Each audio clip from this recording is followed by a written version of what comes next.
Hello and welcome back to another episode of Skyward Sword. It's me again, your boy Hey Listen, and we're going to have ourselves a lot of fun today as we finish off the power generator puzzle and get ourselves started in the mining facility of Doom. Last time out, we smashed out the desert and started to work our way around one of the best puzzles in not just the game, but the entire series. So, any Zelda fan will tell you that one of the main reasons why they adore Zelda fans is due to the dungeons and more importantly, puzzles. The more intricate and crazy and world affecting, the better. And yet this one does not get nearly enough credit because of the game that it actually belongs to. Boo hiss, I say to that. So far, I've had some questions thrown out at me in comments.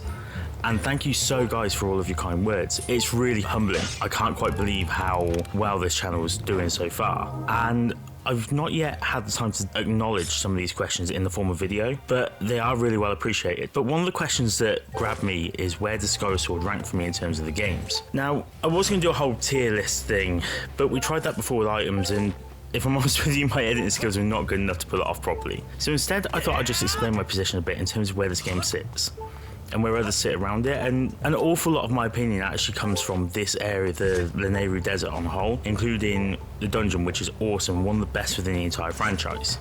Before I start though, I've got to make a few things clear. First of all, my opinion may not match everyone else on where things sit. Again, that's one of the things that sets this series apart from most films or games. It's actually very divisive among its fandom for which game is the quote-unquote best, or what game is worst. My list might not suit yours, but that's all good. Just drop a comment and let me know what your preference is. I'll also try and add in little facts along the way, because while this might not be a straight up theory, as it stands anyway, it never hurts to widen our knowledge on one of the greatest gaming series of all times. Also, I'll be separating things up into 3D titles and overall an awful lot in this video. That's because I believe that the 3D games should be treated a little bit differently because of how widely different they are to the 2D titles, but also because I want to put some perspective onto the other 2D titles as well. So, let's do it. It's opinion time. Oh man, does this feel crazy doing this so early on into my little YouTube life, but questions get asked and I wanted to answer a lot more than what I could in a comment reply, so here we are. Before we crack on, I'll explain properly how this will work. The 3D games I'll be referring to are any game released on a home console from the N64 releases onwards. So that is Ocarina of Time, Majora's Mask, Twilight Princess, The Wind Waker, Skyward Sword and Breath of the Wild. There's only 6 to go through, but there's a lot to go through with them. And these fall into a real clear order for me. Though I will admit, having been replaying through Skyward Sword, it has given me a whole new appreciation for the game. Any 2D titles referred to will be games produced before 1998 or produced to be from a top-down perspective like any of the handheld games. I won't be including remakes, but rather lumping them in together with the original titles. So the 2D games that we'll be looking at will be A Link to the Past, Link's Awakening, the Oracles games, Phantom Hourglass, Spirit Tracks, and A Link Between Worlds. Those of you that know the Zelda series will know that there are a few omissions from this list. The very first, Zelda and Zelda 2 Link's Adventure, aren't on this list, and the reason why is because I've not nearly played enough of them to judge them. I'll be hoping at some stage in time to play through these as a blind Let's Play on the channel, but that'll be a fair way down the line. I've also taken out Four Swords Adventures and Triforce Heroes. This is for the reason that they mainly emphasise multiplayer, and this changes the gameplay mechanics considerably, to the point where they don't really feel like a Zelda game, and they lack the Zelda feel as it were. It's hard to rate these fairly, as while they're canon, they feel like spin-offs, similar to Hyrule Warriors, which also obviously didn't make the list. So, let's start with the easy, the 3D titles. And we're starting off with which I think is the best game in the series, hands down, the powerhouse. And that is 1998's Zelda Ocarina of Time. This game is what gave many of us an introduction to Zelda, but with an extra axis and a 360-degree camera, and 24 years later it's still one of the most beloved games in any gaming franchise. Graphically, in comparison to our fancy ray tracing and 4K graphics, they don't hold up at all, and they come across as very polygonal, but at the time nothing looked better than Ocarina of Time, save maybe for Mario 64. It was crisp and gave us, again, at the time, a large world to traverse with so many hidden grottos and items tucked away that it felt never-ending. As a young gamer at the time, I remember feeling spoiled by how far gaming has come along, just by this alone. And never did I think I'd nearly be watching movies on my TV whilst holding a controller in my hand. What this game did though that Mario 64 could never do, was give us feeling. The storyline was complex, but not so much that it couldn't explain itself. But the best thing wasn't necessarily what it made obvious, but some of the subtle nods and things that it left out that made a newly formed Zelda community fill in themselves. This was genius, as to this day the game is still spoken about all over social media. And while we find ourselves waiting for a new Zelda game, we find ourselves going back to the old classic, now with more with nostalgia in mind. The other thing I failed to mention was the music. My god, what a soundtrack this beast of a game had. From the very first track with Epona and Link riding over the plains of Hyrule, I knew we were going to be in for something special with the music here. And the Gerudo Valley theme, oh, it still remains my favourite gaming track of all time. Those are two to name a few, as the music in this game adds something to each and every area. Whereas at the time, games felt like they slapped music on as an overlay to the action, Ocarina of Time layered the music and weaved it into the fabric of the game. I still remember walking around the Forest Temple for the first time, that eerie track playing in the background, raising my intrigue into the Haunted Mansion, but it also pressed with urgency, over and over. It's no surprise that Ocarina of Time was heralded as one of the best games ever to have been made, and as a result, it definitely sits at the top of my favourite Zelda games. An interesting fact that I picked out about Ocarina of Time that I didn't know until I came to research this video was that Ocarina of Time was actually the only Zelda game to launch on a console known as the IQ Player. The IQ Player was built originally for the Chinese market, as at the time the Chinese government had a ban on home consoles. As a result of this, Nintendo found their games pirated an awful lot, so they teamed up with a company called Wei Yen in order to make a portable version of the N64 in order to circumvent the rules. The Chinese name for this was not IQ Player, though it was named this as part of a marketing technique to show that video gaming raised IQ rather than lowering it as the Chinese government believed. The Chinese name was actually Shen Yaoji, which translates back to Divine Gaming Machine. Unfortunately though, the portable N64 console, which still required a television to play, was met poorly with sales figures. It met several stumbling blocks, including having only been released in China, and it only managed to sell somewhere between 8,000 and 12,000 units in total, and so this novel idea is no more. If we carry on in release order, we next get to look at another great entry into the Zelda series, Majora's Mask. Majora's Mask saw a young Link travelling to a strange land on horseback, only to be apprehended by a mischievous imp who attacks him, steals his ocarina, and later turns him into a Deku Scrub.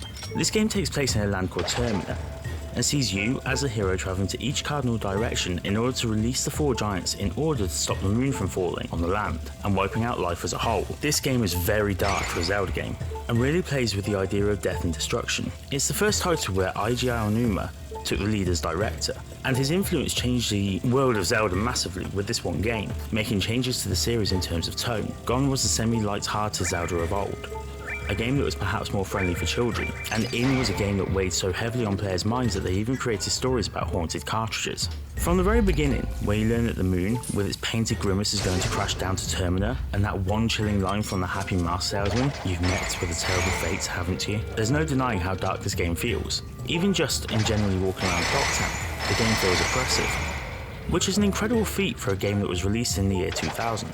In fact, it's actually its release date that made it what could be described now as a cult hit. It wasn't widely received, you know what they first, call despite having a beautiful gold cartridge, as only 10 months on, the GameCube would succeed the Nintendo 64, the game's native home console. This meant that the game sold far less than its predecessor, which sold 2.5 million copies on release week, in comparison to roughly 1.8 million being sold of Majora's Mask. However, make no mistake, it has become a cult hit for a reason, and many people like it as much, or if not more, than Ocarina of Time due to its dark themes and constant reminder that death is looming, maybe even as quick as 3 days away. Graphically, Majora's Mask was an odd one though, as it reused many of the assets from Ocarina of Time, mainly due to the short time and release dates, only 2 years. As a result, the game felt like Ocarina of Time but was played elsewhere, and characters that we usually looked straight past in the N64's first Zelda outing, we now look to fill backstory in for. This was brilliant, but at the same time did feel a little lazy, as we only had a handful of actual new characters rather than alternate personalities. While it added mystery and intrigue and made us wonder, why is the crazy cuckoo woman running a hotel? It also felt uninspired towards the end. That, as well as the fact that the game felt short, agonisingly short in comparison to Ocarina, is enough to mark this one down a little. It goes in just below Ocarina of Time right now, purely because 4 dungeons didn't feel enough, especially when we look at the fact that the first temple of the game, Woodfall, serves almost as an introduction to some of the mechanics within the game. However, the conversation of dungeons is not complete without mentioning the saving grace in this game's dungeon locker. the Stone Tower Temple. This behemoth of a temple actually acts like 2 dungeons, as you must flip the dungeon upside down and solve it for a second time, roughly halfway into the first. This is absolutely brilliant. We've never seen anything like it before or since, making this stand out as easily one of the best temples in any Zelda game. But this game also used a lot of bosses and sub-bosses over and over again far too often, with Wizrobe and Gecko turning up more often than they needed to, leading to that "this again" feeling. While this game was epic and great, it just wasn't quite Ocarina of Time, and for that reason, it gets marked down just a smidge. Majora's Mask, contrary to belief, did not, however, use the same game engine as Ocarina of Time, but rather an update to the engine. This update boosted the power of the game, but required a peripheral to run on the N64. The N64 expansion pack was required in order to double the RAM of the N64 console, which would allow for better draw distances, lighting effects, and better resolution. It was interestingly one of only 3 games that required the expansion pack to work, the others being Donkey Kong 64 and Perfect Dark. Although you could play Perfect Dark without it, but many of the areas were inaccessible. So, as we move on through the years, it only took us 3 years to get yet another Zelda release, and everything about this game came completely out of left field. We had ditched the serious tone of the game, and the whole world became a cel-shaded cartoon flooded with both colour and water. The Wind Waker takes place predominantly on the high seas after the world is flooded. At first it seems by Ganondorf, but spoiler alert, it's actually the King of Hyrule, Daphne's Johansson Hyrule, who orders the flooding of the land by the goddess. He does this in order to stop his lands from reaching their demise at the hands of Ganondorf. The twist at the end of the game is absolutely brilliantly pulled off, and shows that even with a childproof exterior, the game handles issues of loss and despair very convincingly. The game is wonderfully constructed, as you travel from island to island to solve either island-wide puzzles or traverse the island in search of dungeons and their goddess pearls, which will help unlock the Master Sword, ready for our showdown with the Gerudo King. The game genuinely does feel epic, and the music sets the tone for a massive adventure, and it really does not let down. Like many Zelda games, you are sent into multiple dungeons, but like Majora's Mask, there are only a few. 6 to be precise, and in a world so large they feel drowned out by everything else that is going on in terms of mini-games and side quests. Don't get me wrong, Majora's Mask is built upon side quests, and that provides us most of our gameplay, but the Wind Waker's map actually feels too large to build an entire game around this premise, and as a result many of the dungeons are relatively forgettable. Then there's the whole collecting the Triforce thing. Man, I don't even know where to begin with this. So, towards the end of the game, you're required to collect sea charts and appraise them with pretty much all the rupees you find in the game, then proceed to have to fish out 8 Triforce shards which are scattered across the sea. I won't lie, this killed the game for me when I first played it. A game which genuinely felt epic and like a crazy adventure suddenly was packed out and filled in with a poor man's collect quest. And it highlighted to me that perhaps this needed, instead of this section, one more dungeon where you collect the Triforce of Courage as your final prize. As a result of this one section, this ranks him far below Majora's Mask, and is probably my least favourite 3D Zelda title. But let's not let personal feelings get in the way of fun facts now. Before this game was released, I remember seeing an article in a gaming magazine that showed a screenshot of a new Zelda game. This screenshot showed an epic looking battle between Link and Ganondorf, where Ganondorf had the sword he is now known to have due to the Super Smash Bros. Series. A clip was shown at this at Space World 2000, which is where the GameCube was first announced.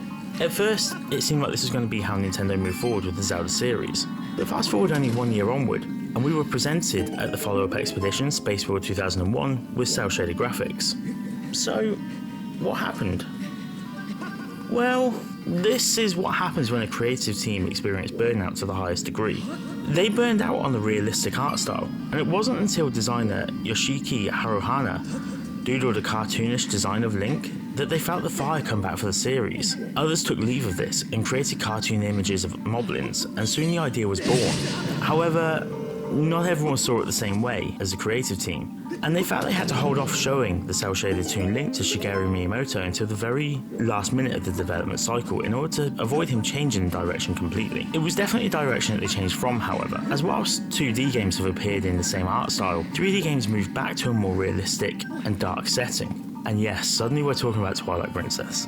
This game took on another vast change in design as we went back to high definition and a world of utter darkness.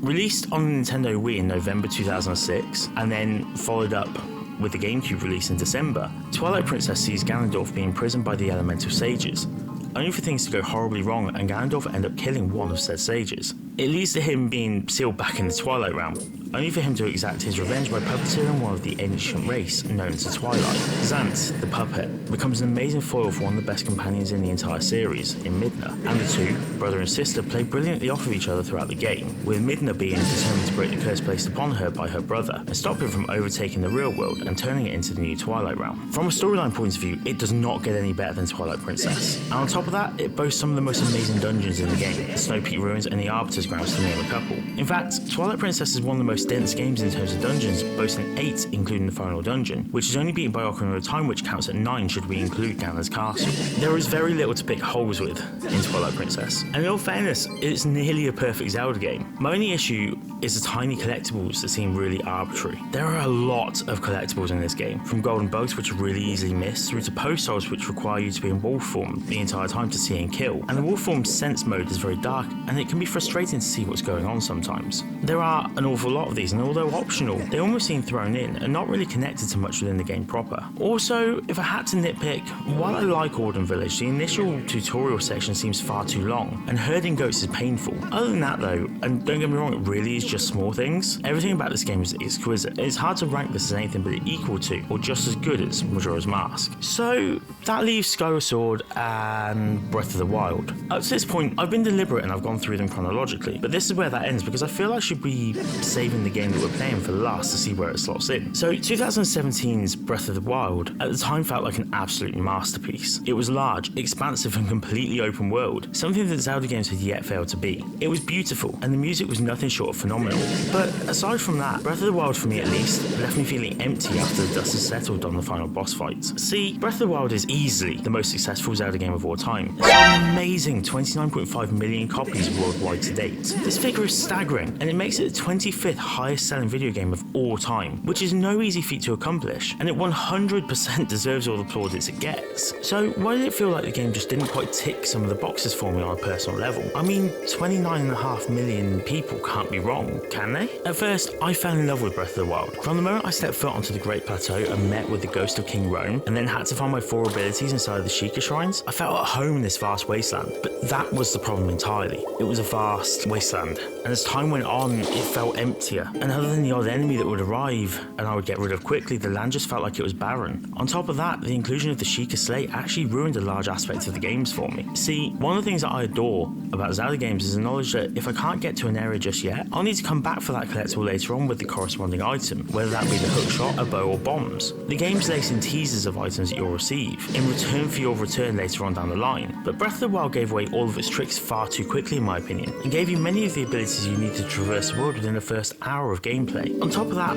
was the lack of Zelda items, so to speak. There's a bit of a hit of dopamine that hits every time you open that big chest and pull out the most wonderful new item that you've never seen before, and then try and find a way to destroy the boss of the dungeon that the item resided within. It was really lost on this title though, as were dungeons. And if you want to be pedantic about it, there are 4 dungeons in this game, the Divine Beast, but these play out almost the same in every single one, with only 1 or 2 puzzles to solve before unlocking the beast and facing the boss. These felt short and like bad replacements for dungeons. But please don't get me wrong though, I'm not saying Breath of the Wild is a bad game. In fact, it's anything but in all truth there isn't such thing as a bad Zelda game. There's a reason why they're all so highly acclaimed, and that's because of the amount of work and effort that goes into the series by the dedicated teams behind the games. And that's a large part of why I'm even doing this right now, is because of how playable every game in the series is. But Breath of the Wild for me leaves too much of the Zelda formula behind, and it can't sit in the same ranks as games like Ocarina of Time, Majora's Mask or Twilight Princess. In fact, for me, this is probably and only just the worst entry into the 3D games. Again, it's not a bad game, not at all, and I am looking forward to returning back to it in the future, but it's just not the same quintessential Zelda experience.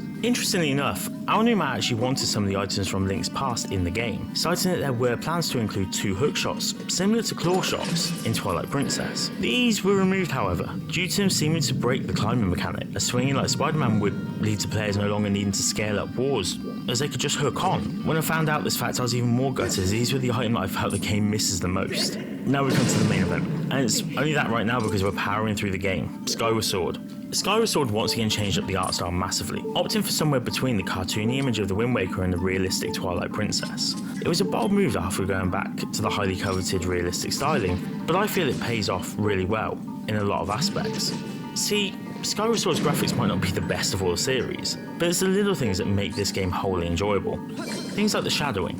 I find this absolutely spectacular in this game. And even when you're just standing still, to see the clouds pass over while you're not actually looking up into the sky is a sight to behold. In this modern day and age of gaming, of course, this is now nothing special. But once again, the Zelda developers managed to include something in a game that has now become commonplace in all AAA titles. This little feature has now been developed, and now with special particle effects and ray tracing, it's been refined almost to perfection. I find the world that this game resides in to be utterly captivating as a result of the little things the game does well, and it's completely immersive as an experience. But it does make us wish for more. Where we are now in the game, we've only got one more area to unlock, that being a very small area called the Isle of Songs. There's not much more to the game, which means that as we venture into the next set of dungeons, we'll need to backtrack and sidetrack a little bit in order to reach old areas, to reach where we need to go.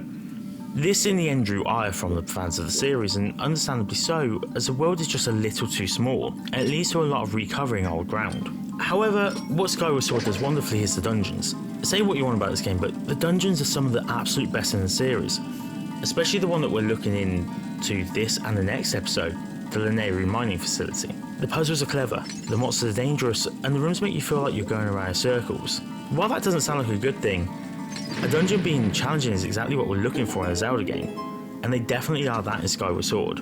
As we looked at before though, the items in this game aren't really anything to write home about, and that's a massive shame. The beetle feels like it's been put in the game in order to elongate playtime, and the bow is obtained far too late in the game for it to be really of any use. The timing and the placement of items doesn't necessarily feel right in this game, despite the fact that the dungeons use our items to the nth extreme, and at the time we feel like we absolutely couldn't live without our newly found dungeon item. Make no mistake though, this game feels like a Zelda game. It plays beautifully and it looks great. The soundtrack is amongst some of the best in the series as well, and I often find myself bopping along to it whenever I play the game. While it seems like an odd choice for the first game to play through on my channel, there's a very good reason for it. The game is the quintessential Zelda game. Of course, it's not without flaws. It's repetitive in places, and often we end up backtracking a lot to get to the next location. That is easily its biggest issue in the game, and it detracts massively from the game. That as well as the fact that when it launched, players could only play the game with motion controls, which killed the game off for many players due to the awkwardness of the control system. Thankfully though, they fixed this in the HD remaster, and now it plays almost perfectly. Apart from maybe some of the control mapping could have been just a little bit better, and the weapon and item wheels feel awkward sometimes. But despite this, Skyward Sword HD is without a doubt a game I'd recommend playing to anyone who hasn't so far. It's again not up there with the big three, but it's definitely better than the Wind Waker and Breath of the Wild, so this goes right in the middle of the pack. As we all now know, Skyward Sword was developed with something much bigger in mind, with the worlds getting larger and larger with every passing 3D Zelda entry. Even early into the development of Skyward Sword, they considered Link base jumping from a tall tower which would get taller with each area he unlocked. This of course was scrapped in favour of jumping from a loft wing, but interestingly enough it made a re-emergence in Breath of the Wild. So that's it. We've taken a look at the mainline 3D games, but like I said earlier, we are not done. We still got our 2D entries to come. So keeping the initial structure in place, let's try and slot in where these games should go. 1991's A Link to the Past is one of the most iconic Zelda games. This is where initial fans of the series began, and followed through Link's adventures, no pun intended, right the way through 30 years of dungeon crawling, map roaming, and treasure hunting. And it's so easy to see why gamers congregated to this game. Everything about this game is fantastic. The music is beautifully composed for the time era. Graphically, the game still holds its own and still inspires games today despite only being 16-bit, and the dungeons are easily some of the best in the series. There really isn't much to complain about with this game, other than the odd glitch which stops the map from working correctly, but it's definitely an impressive outing for a game so old. As a side note, if we could get a 3D remake of Link's Awakening, surely this beauty of a game deserves one also.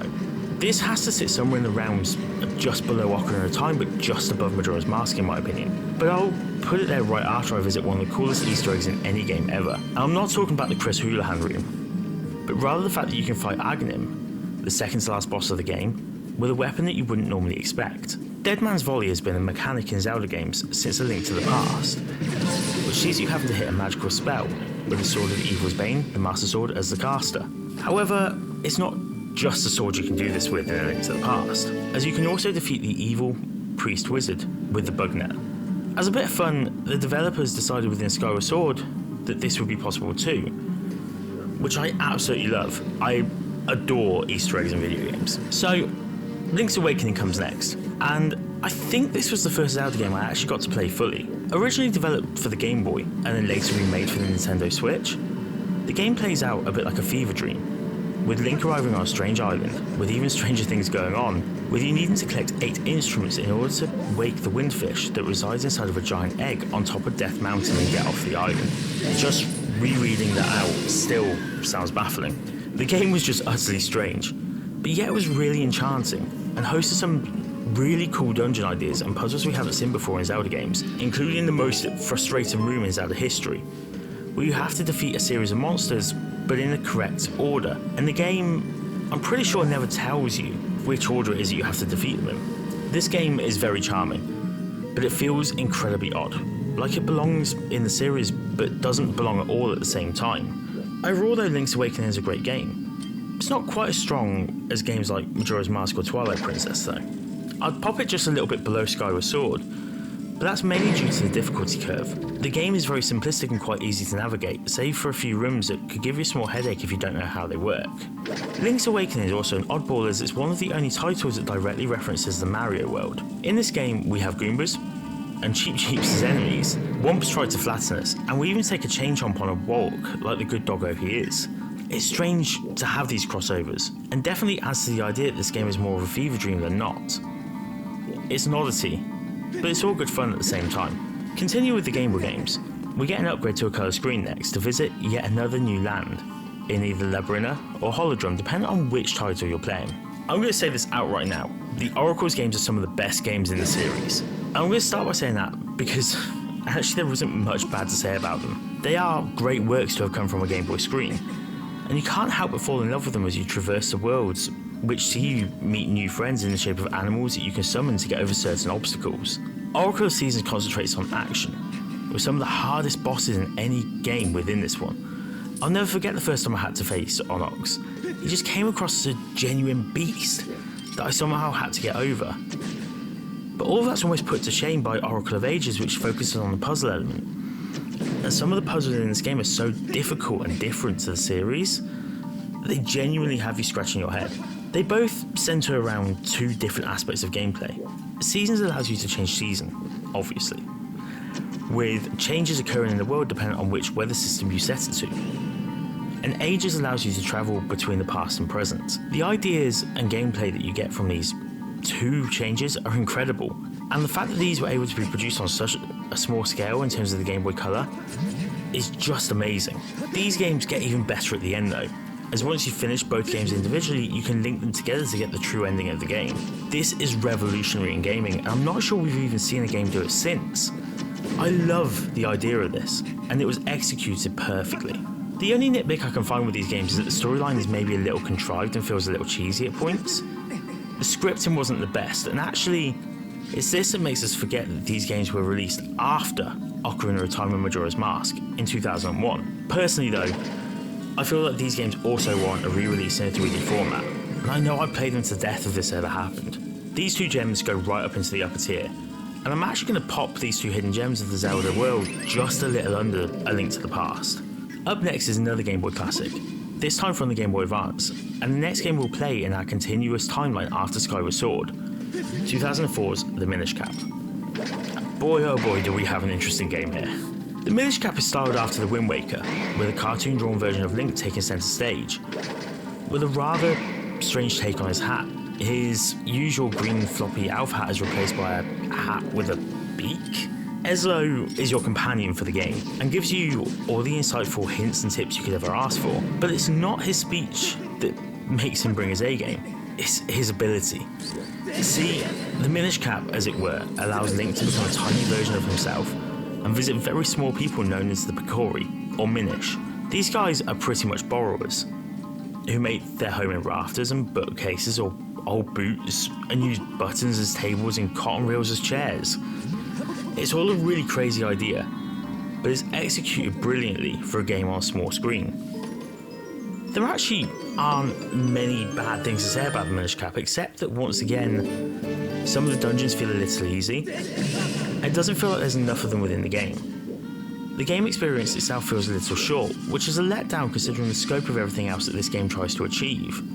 We're really now though into realms of slotting these great games into tight spots, and I feel like the Minish Cap, while a strong entry, just isn't quite as strong as Twilight Princess, but it is better than the Wind Waker, so it can sit just above the Seafaring entry. As an interesting side note though, there is a section in the game where you must find 3 women, all aptly named Din, Farore, and Nayru, a house to live in. They're all thought to be maidens from the Oracle games, and when you eventually find houses from all of them, you can only in fact send 2 of them to their own dwellings. The third is left without a house despite the landlord claiming that he will build one soon. Many Zelda gamers have looked for the answer to this as to whether or not you can get the third maiden at home. The answer is you can't, and the reason why you can't is because it's actually an Easter egg. It's actually a callback to the Oracles games, as there was supposed to be a third Oracles game developed, but it never actually happened, called Oracle of Secrets, and it was supposed to focus on Farore, who is the maiden who isn't supposed to get a house if you do the house exercise in the correct order. Up next is the Nintendo DS's first entry into the Zelda world, Phantom Hourglass. Phantom Hourglass sees us visiting the high seas once again. This time, though, we're saving Tetra from a ghost ship, and the only way to do so is to find the Spirits of Courage. Eventually, we find ourselves inside the Temple of the Ocean King, an area that sort of acts as a dungeon crawler where you must use stealth in order to avoid phantoms and do your business quickly as your health gets drained whenever you're inside of the temple. I don't really have a massive amount to say about Phantom Hourglass, as in reality, it's probably one of my least favourite Zelda titles. It feels small despite the open world where you can sail to several small islands, but it's just not as expansive as some of the previous games such as the Oracles or Minish games. The game feels very linear also, due to the main mechanic being within the Temple of the Ocean King, and as a result it delivers a game that isn't as enjoyable as some of the other titles in the series. This one goes underneath even Breath of the Wild for me, at the bottom of the pile, but once again, this is a bit like rating pizza toppings. There's no such thing as a bad one, just personal preferences keep me from liking ham and pineapple, and Phantom Hourglass definitely feels like the ham and pineapple of the series for me. Whew, we're down to 2. Let's make tracks. No, that was awful. Let's take a look at Spirit Tracks. So, Spirit Tracks is the follow-on from Phantom Hourglass, in what I feel is the trilogy of games we never really needed. You use the stylus from the Nintendo DS to control Link in the same way as the previous title, and for the most part, you ride a giant choo-choo through the land until you get to dungeons which are, actually, for the most part, very enjoyable. I actually think Spirit Tracks is a little better than Phantom Hourglass, but only just, and the two are very similar in their makeup. So for me, it can sit just a little bit above the previous title. And then there was one, a callback to the past. No, that's not it. Oh yeah, A Link Between Worlds. The spiritual successor to A Link to the Past is an odd one, and not necessarily in a good way. See, the main gimmick, and make no mistake, the handheld games are full of gimmicks, is that you can turn yourself into a 2D version of yourself and head into an alternate world via being a painting on the wall. This was just too odd as a gimmick for me. But there was one thing that took me out of the game completely. This game had a weird way that it dealt with items. You had to buy them, well, rent them. And if you died, you lost every item that you rented, and on top of that, you could only buy one item at a time and you had to switch them around. This was just insane as a core mechanic goes and slowed the gameplay down way too much. The game itself could have been great if not for this gimmick, but as it had it, it ruined the game for me massively and led me to not feeling like even wanting to replay it again. I will be doing it as a part of the channel, but it will be very begrudgingly. This one, without a doubt for me, is the worst Zelda game of all time. And while I say there isn't a bad one, this toes the line massively in terms of just about being good enough plot-wise to carry it from being a bad game. But remember, this is all opinion, and you guys may well think otherwise, but for me, this is the worst game of the series and goes in at the bottom. So there we have it. I've managed to rank every game apart from a small handful, and I think the list is pretty comprehensive. But let me know what you guys think in the comments. As usual, thank you so much for watching. I really do appreciate it. We'll see you soon. Bye bye.